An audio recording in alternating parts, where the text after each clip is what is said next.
Hello, everyone. Today I'd like to talk to you about various ways to kind of set up your instrument, especially when it comes to strings. Any of my students will tell you that I am very, very passionate when it comes to what kinds of strings are the best strings to use on the cello. And I have my own ideas as far as the direction of string technology and how it's changed how we play the instrument and all that kind of stuff. First, just a quick bit about my cello. I play on a modern instrument. It was built in 2005, I believe, and I'm its first owner. I love this instrument. It's a really well-balanced sound. It's not overly loud. It's not soft either. It projects very nicely. But the cello really didn't start to come into its own until I put these strings on. Now, if I'm going to lift up here, I'll try to show you. You see that my tailpiece, if you can see my tailpiece there, does not have any fine tuners in it. Well, that's because I play on 4 gut strings. The top 2 strings are plain gut, which means it's actually sheep intestine that's been more or less mummified. I know that's kind of disturbing, but this is how strings have been made for a long time. Without any metal on them, and they get a very, very special sound, a very warm sound, and actually very far carrying in the hall.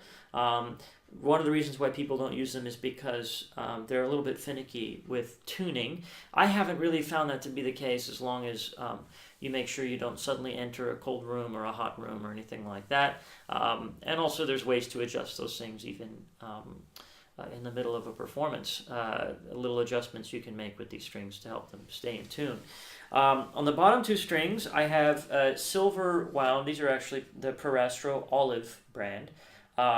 These are silver wound on gut.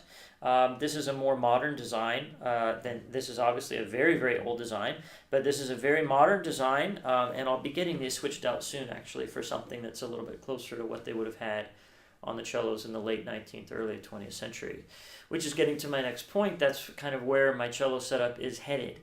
I have a few more little alterations to make, but my idea was, a while back, was to try to figure out, okay, how can I sound like Casals and Foreman and these people? Why am I struggling so much to try to get at least some kind of sound like they made? And it dawned on me that, of course, if I'm not using the same kinds of strings, the same kind of materials for the strings that they used, then how can I even come close? And as soon as I switched over to this, I was then suddenly able, of course, not to have the level of virtuosity that they have. That's a different situation. But I can at least start to make some of the more beautiful sounds that they were able to make. And I can start to approach that. And it's been very exciting to go on this journey of strings. Some strings that I'm against, actually, with any of my students are really heavy gauge metal core strings.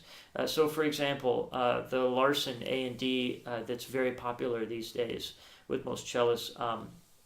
I'm not sure it's the best direction for the cello to take. It's actually very difficult to play on those strings with the left hand. It's very difficult to get a really nice, beautiful, continuous vibrato. And also, I'm not convinced that they sound all that much louder on many cellists than, say, a more narrow gauge, even of the same brand, of Larson, will sound. Narrow gauge or lower tension strings, generally, I think, work better on most cellos. They get rid of the wolf, actually, that nasty wolf that happens on the G string or on the D string sometimes. That helps that a lot. And yeah, I just feel like that the whole direction that the cello took in the latter part of the 20th century towards a bigger and bigger sound, but a smaller and smaller color palette, is really a sad thing.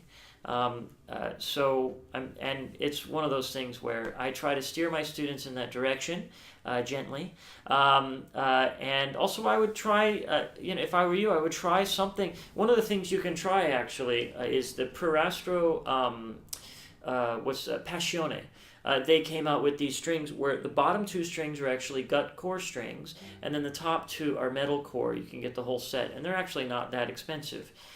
You can try those without getting a new tailpiece, even if you have fine tuners. See, I don't have any fine tuners. Even if you have fine tuners in your tailpiece, they fit right into those fine tuners. They work totally fine. So yeah, I would recommend trying that out and seeing what it's like. I've had students try those out, and the experience for all of them has been really, really positive.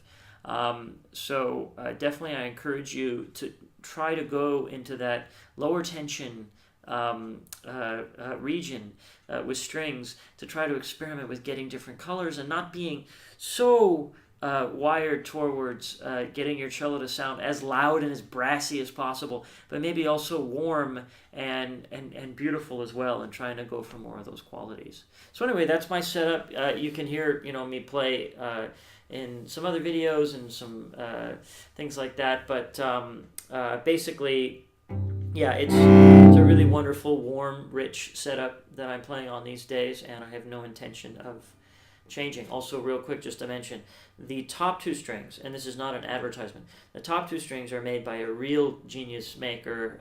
I believe he's in Oregon, if I'm not mistaken, or Washington, and somewhere in the Pacific Northwest. His name is Damian Dlugolecki. It's a hard name to say, but he's a real great string maker, and I recommend you to go check out his website, which I'll leave in the description, to see about his strings and maybe have a conversation with him about what you would need to do to try these strings on your cello, things you'd need to change and things like that. So anyway, I hope you enjoyed this video about what strings I play on and what I think about strings and all that, and look for more, obviously, in the future, more videos on various things cello related. And also a reminder that I do offer online lessons, and I'm currently accepting students of all ages and ability levels. So if you're an amateur cellist and you're looking for a teacher but you're very busy, the online lessons work very well because you can just study from home. And scheduling is usually very easy and all that as well. So if you're interested, please, you can even leave a comment down below if you want, or you can just message me through my website, cellojunkie.com. Hope you enjoyed this video, and I'll see you next time.